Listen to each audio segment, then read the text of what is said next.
इस देश को जैसे चलाया जा रहा है, इस देश को वैसे नहीं चलाया जा सकता। इस देश के नागरिकों को जिस भीड़ में बदला जा रहा है, ये इस देश के नागरिकों का अधिकार है। क्या ज्यादा मांगते हैं? हमने तो नहीं कहा कि किसी का हक काट कर हमको दे दो, हमने तो नहीं कहा कि किसी की गर्दन काट दो, हमने तो नहीं कहा यह हाथी के ऊपर सिर किसी मनुष्य का ले आ दो। छठी फेरे बाबा कहता है कि गीदड़ के पेट से गीदड़ पैदा होगा, शेर के पेट से शेर पैदा होगा। मैं ऐलान करना चाहता हूं कि ऐसे तमाम बाबाओं को समंदर में फेंक देने की जरूरत है। ये ऐसी मीडिया को भी उखाड़ फेंको जो भाईचारे के खिलाफ है, जो विविधता के खिलाफ है। बंद करो पढ़ना देखना आज तक, बंद करो देखना एबीपी न्यूज। किस लिए देखते हो?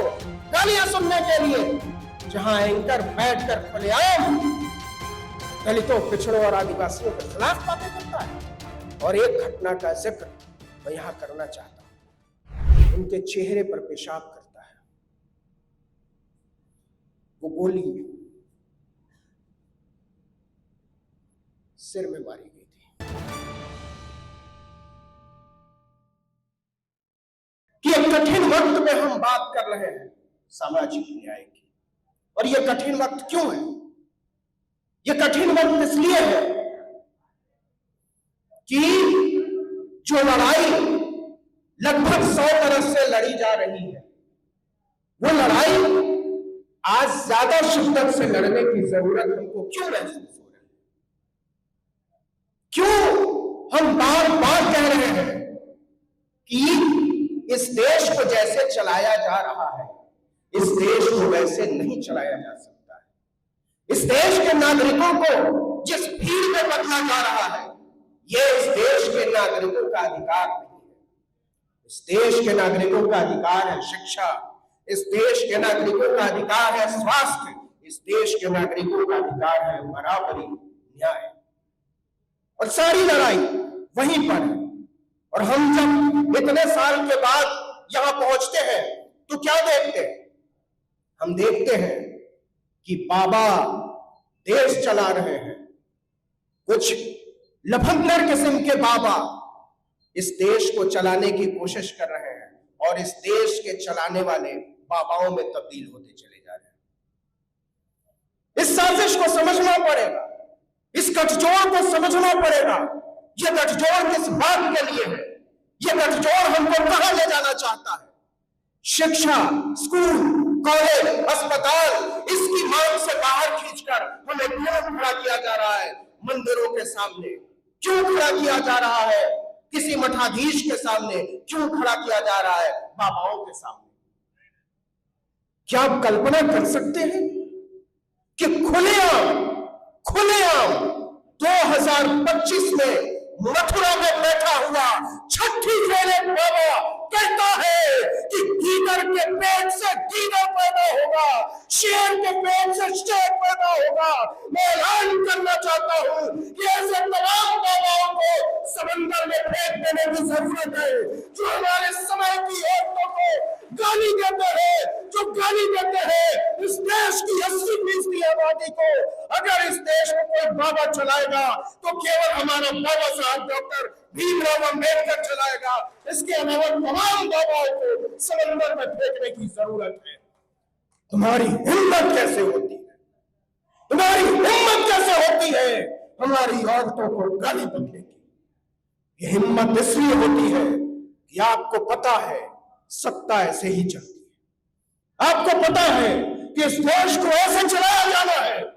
जरा सोच कर देखिए कि जो लोग इस देश को चलाना चाहते हैं, इस देश की सत्ता उनके हाथ में है। पिछले 11 साल से, कई राज्यों में 20 साल से, कई राज्यों में इससे भी ज्यादा समय से इस देश का मीडिया उनके हाथ में है। इस देश की जुडिशरी पर, न्यायपालिका पर उनका बहुत बड़ा प्रभाव हो चुका है। इस देश के अखबार उनके इशारे पर चलते हैं। इस देश के टेलीविजन के चैनल और एंकर उनके इशारे पर नाचते हैं। फिर किस बात की जरूरत है उनको, फिर वो क्या करना चाहते हैं? जरा सोचो वे साजिश को। वो इस देश में मनु की व्यवस्था लागू करना चाहते हैं, वो उस व्यवस्था को लागू करना चाहते हैं जिसमें जाति के आधार पर जूठे कपड़े धोए जाएंगे, जी जाति के आधार पर जूठे बर्तन धोए जाएंगे, फटे हुए बर्तन धोने बर्तन कपड़े सिले जाएंगे, मोची केवल जूते सिलेगा और जाति के आधार पर मेहतरी की जाएगी। वो उस व्यवस्था को वापस जिंदा करना चाहते हैं। इसलिए वो कहते हैं कि दलितों, पिछड़ों, आदिवासियों, तुम सबको मंदिर के सामने खड़ा होना होगा। और मंदिर के सामने खड़ा वो किस कीमत पर करना चाहते हैं? स्कूलों को बंद करने की कीमत पर, कॉलेजों को बंद करने की कीमत पर, विश्वविद्यालयों को बंद करने की कीमत पर, सस्ती शिक्षा खत्म करने की कीमत पर। इसलिए मैं दिल्ली से आपसे ये कहने आया हूं कि इस साजिश को पहचानो कि तुम्हारे खिलाफ क्या चल रहा है। तुम्हें इस देश के स्कूलों से बाहर करने की तैयारी चल रही है, तुम्हें इस देश के विश्वविद्यालयों से बाहर करने की तैयारी चल रही है, तुम्हारे दिमाग को खोखला करने की तैयारी चल रही है। इस साजिश को समझने की जरूरत है। जानते हैं, इस देश की हुकूमत को, संघ परिवार को, उनके चेलों को किस बात से सबसे ज्यादा दिक्कत होती है? कि इस देश के दलित, इस देश के पिछड़े, इस देश के आदिवासी, इस देश के पसमानदा कहीं पढ़ लिख ना जाए। क्योंकि अगर वो पढ़ लिख जाएंगे तो आपके बराबर की कुर्सी पर बैठकर बराबरी की बात करेंगे। और यही उनका डर है कि इस देश के दलित, इस देश के पिछड़े, इस देश के आदिवासी, इस देश के पसमानदा बराबर की कुर्सी पर बैठकर बराबरी की बात न करने लगे। इसलिए सस्ती शिक्षा की व्यवस्था को खत्म करो। न कोई पढ़ेगा, न बराबरी की बात करेगा। क्या इस देश की हुकूमत को किसी चोर उचक्के से दिक्कत है? क्या इस देश की हुकूमत को किसी लुटेरे से दिक्कत है? क्या इस देश की हुकूमत को आतंकवादियों से दिक्कत है? नहीं, वो तो ये कहते हैं कि जेएनयू में आतंकवादी पलते हैं, वो तो ये कहते हैं कि जामिया को बंद करो, वो तो ये कहते हैं कि अलीगढ़ मुस्लिम यूनिवर्सिटी को बंद करो। और क्यों बंद करो? इसलिए बंद करो कि 100 रुपए में, 200 रुपए में, 500 रुपए में बीए, एमए, पीएचडी करने वाले जो ये लड़के बाहर निकलकर सोचना शुरू करते हैं, ये आतंकवादी से कम नहीं है, क्योंकि तुमसे बराबरी की बात करते हैं।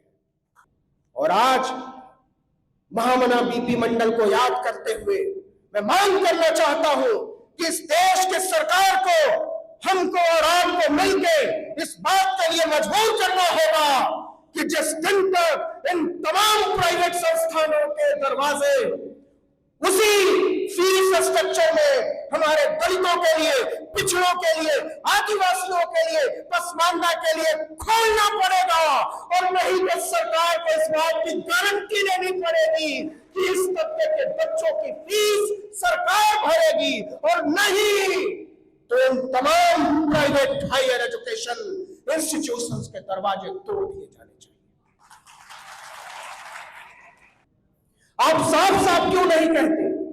आप हिम्मत करिए, आप ताकत जुटाइए और बोल दीजिए कि हम इस देश के दलितों को स्कूलों में नहीं देखना चाहते, हम इस देश के पिछड़ों आदिवासियों को स्कूलों में नहीं देखना चाहते, कॉलेजों में नहीं देखना चाहते। आप लुका छिपी की बात क्यों करते हो? आप ठग छुप कर हमको स्कूल कॉलेज से बाहर करने की बात क्यों सोचते हैं? आपको क्या लगता है? ये बातें हमारी समझ में नहीं आती, लेकिन जो खतरनाक है वो ये है, इसको जरा समझिए कि सब चीजें कैसे एक दूसरे से मिली हुई है।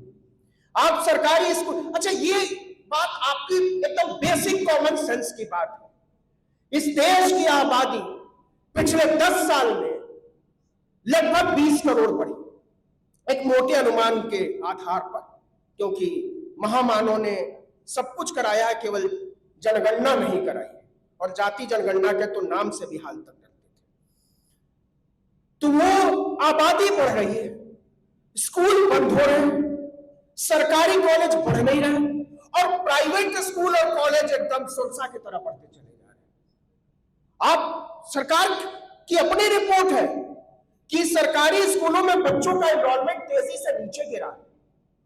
तो ये समझ में नहीं आता है कि जब आप ही कह रहे हो कि हमने आबादी में चीन को पीछे छोड़ दिया, और आप ही कह रहे हो कि स्कूलों की जरूरत नहीं है, आप ही कह रहे हो कि कॉलेजों की जरूरत नहीं है, विश्वविद्यालय प्राइवेट संस्थान चला लेंगे, लेकिन ऐसा क्यों किया जा रहा है?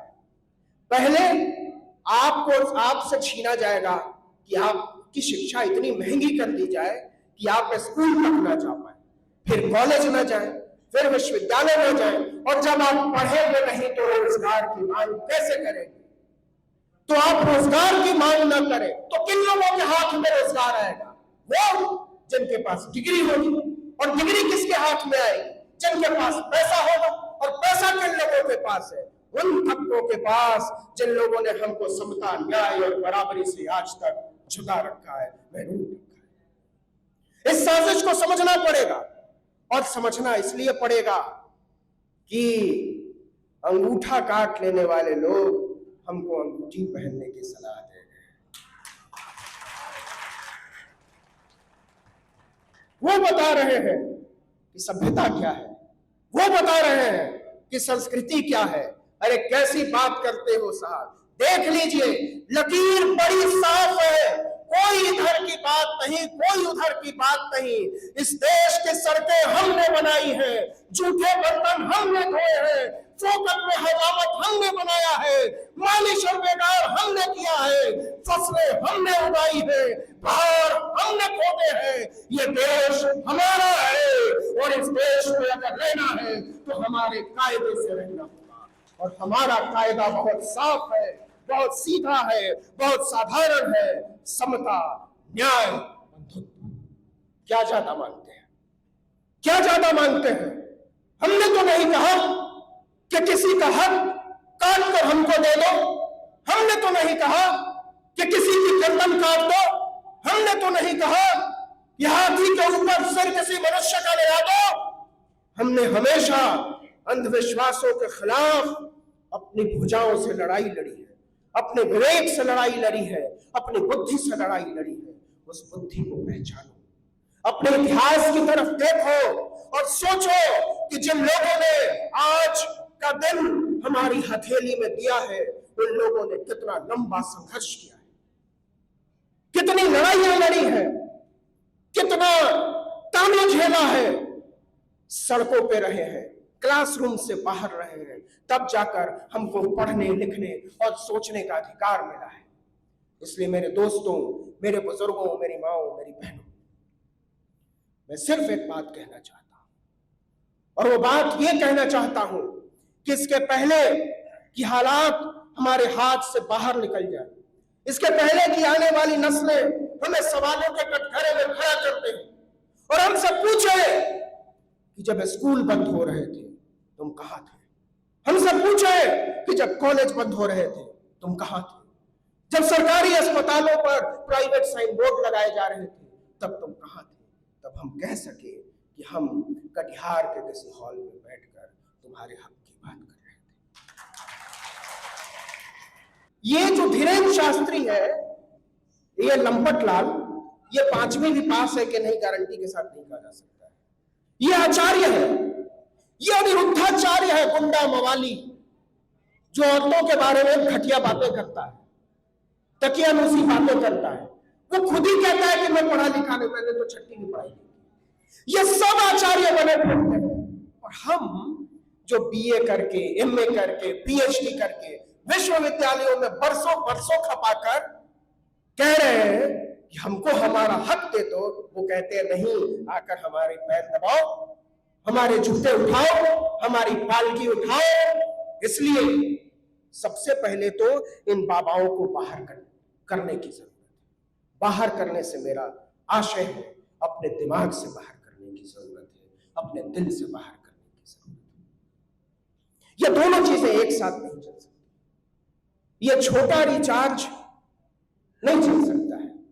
छोटा रिचार्ज का मतलब कि आपने करवा चौथ बनाया, आपके पति की जिंदगी 1 साल के लिए रिचार्ज हो। आपने जीवतिया मनाया, आपके बच्चों की जिंदगी 1 साल के लिए रिचार्ज हो।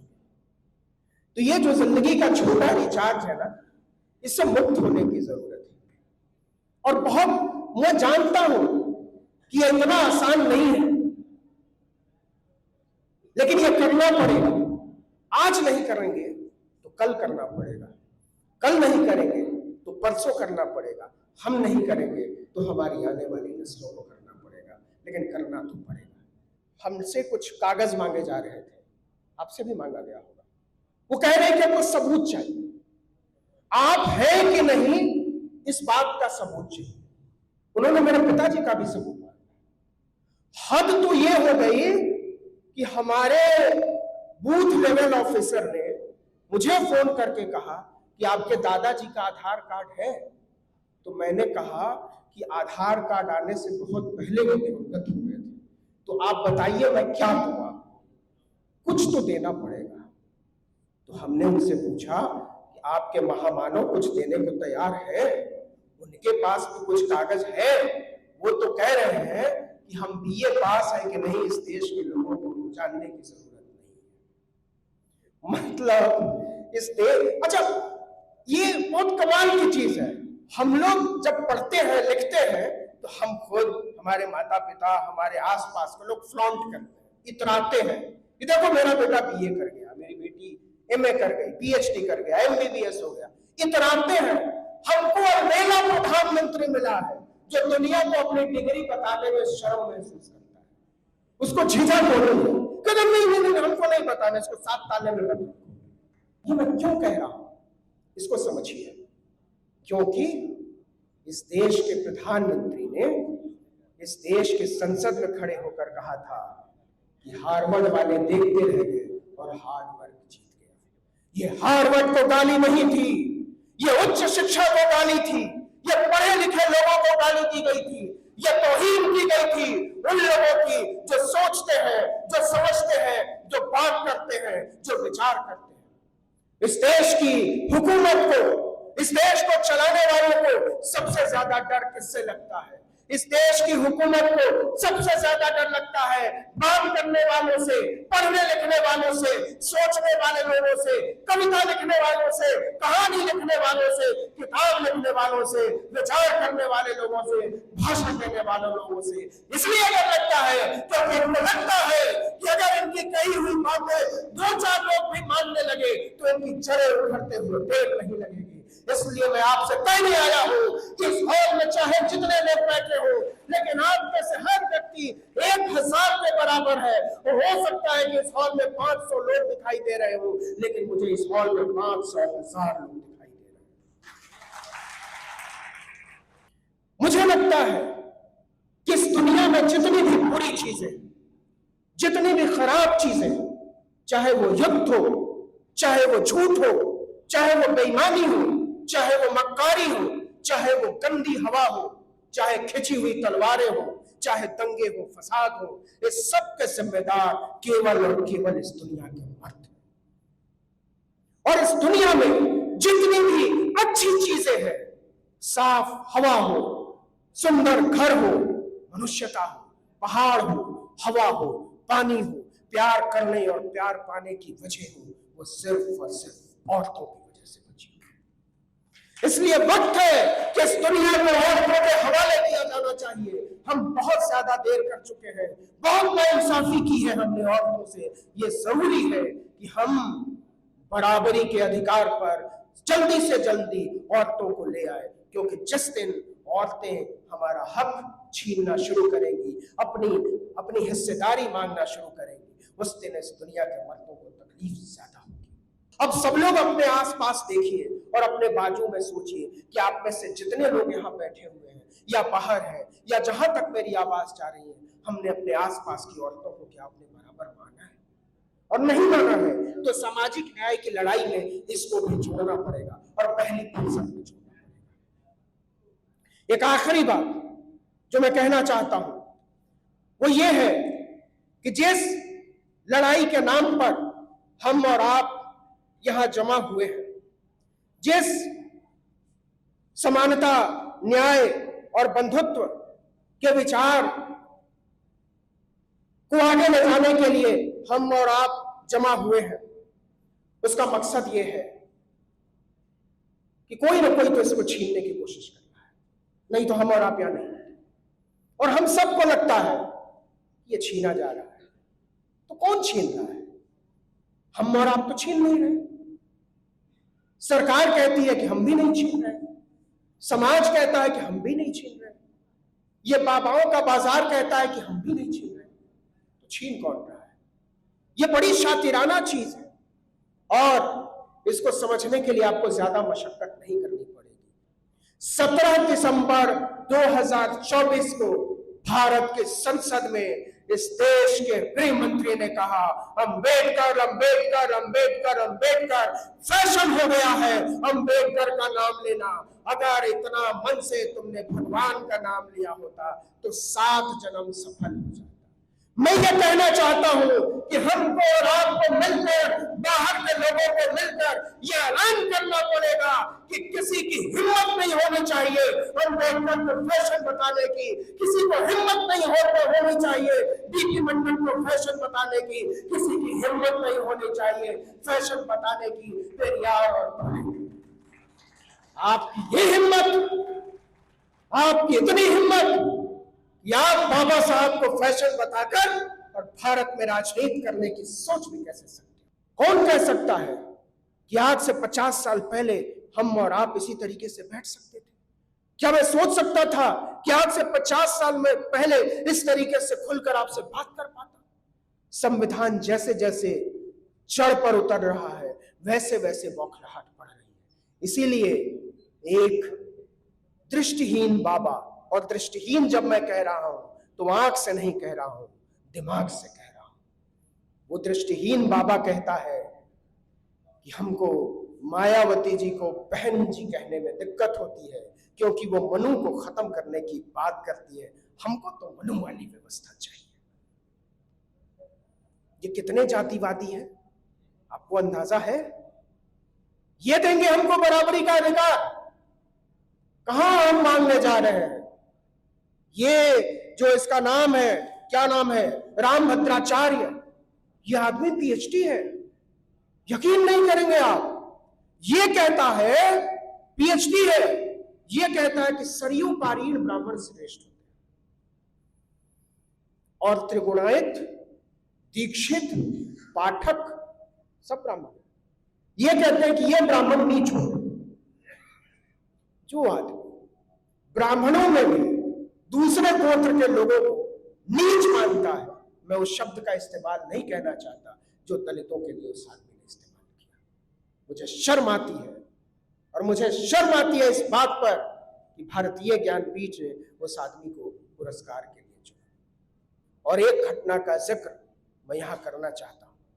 बिहार में एक जगह है कुर्था, और मैं शहीद जगदेव को याद करना चाहता हूं कि जब उनको चौराहे पर गोली मारी गई, आप नफरत देखो कि गोली मारने के बाद दारोगा उनको जीप से घसीटता हुआ लाता है और उनके चेहरे पर पेशाब करता है। वो गोली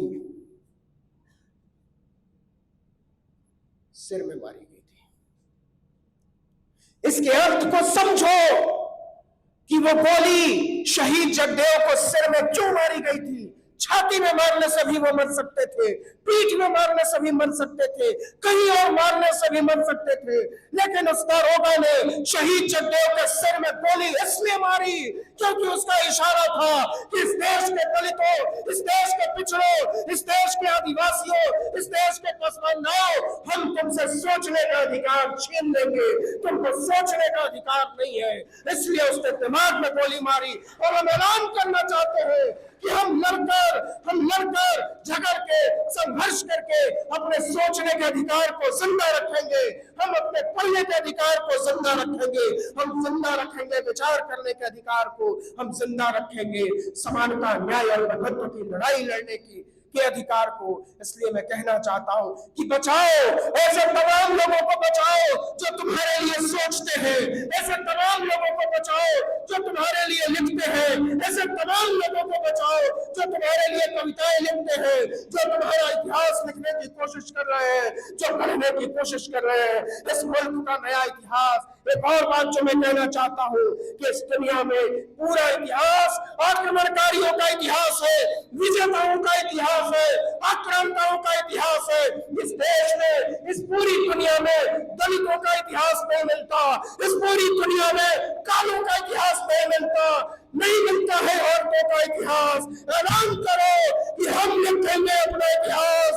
ऐलान करो कि इस देश के दलित, इस देश के पिछड़े, इस देश के आदिवासी, इस देश की औरतें अपना इतिहास खुद लिखेंगी और उस दिन भारत का नया इतिहास बनेगा। उस दिन समता, न्याय और बंधुत्व का इतिहास बनेगा और उस दिन कहेंगे कि ये है हमारा राष्ट्र, हमने इसको बनाया है, इसमें हमारा लहू है, इसमें हमारा पसीना है, इसमें हमारा जोम मिला हुआ है। तो करा के दंगा, जला के बस्ती, करा के दंगा, जला के बस्ती, मुआवजा बांटता है जो अब, उठो के मिलजुल कर हमको है उसका खाना खराब। तो आखिर में जो बात मैं कहना चाहता हूं, हम दबे कुचले लोग नहीं हैं, हमने अपने इतिहास को पहचाना नहीं। अच्छा, एक छोटी सी बात और, मीडिया, एक तो जिस मीडिया से आप उम्मीद लगाकर बैठे हैं वो मीडिया हमारा मीडिया नहीं है। वो मीडिया हमारा मीडिया कैसे नहीं? आप यही कहते हो ना कि ये मीडिया दंगा फैलाता है, ये मीडिया नफरत फैलाता है, ये मीडिया भाईचारे के खिलाफ है। तो हमको लगता है कि हम बच गए। क्यों? क्योंकि इस मीडिया में दलित, पिछड़े, आदिवासी है ही नहीं। तो हम ये कह सकते हैं कि जिस दिन इस देश की मीडिया में दलित, पिछड़े और आदिवासी आएंगे उस दिन इस मीडिया को भी बदलना पड़ेगा। और जब मैं कह रहा हूं कि ऐसी सत्ता को उखाड़ फेंको जो विविधता के खिलाफ है, डाइवर्सिटी के खिलाफ है, भाईचारे के खिलाफ है, मनुष्यता और न्याय के खिलाफ है, तो इसके साथ ही मैं ये भी जोड़ रहा हूं कि ऐसी मीडिया को भी उखाड़ फेंको जो भाईचारे के खिलाफ है, जो विविधता के खिलाफ है। बंद करो पढ़ना दैनिक जागरण, बंद करो पढ़ना दैनिक भास्कर, बंद करो पढ़ना देखना आज तक, बंद करो देखना एबीपी न्यूज। किस लिए देखते हो? गालियां सुनने के लिए, जहां एंकर बैठकर खुलेआम दलितों, पिछड़ों और आदिवासियों के खिलाफ बातें करता है।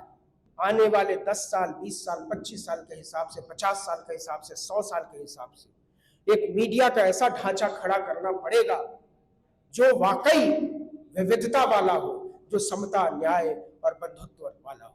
और आखिर में सिर्फ एक लाइन कहना चाहता हूं कि बेलचे लाओ, बेलचे लाओ, खोदो जमीन की तहें, बेलचे लाओ, खोदो जमीन की तहें, कुछ पता तो चले दफन कहां हूं मैं, कुछ पता तो चले दफन कहां।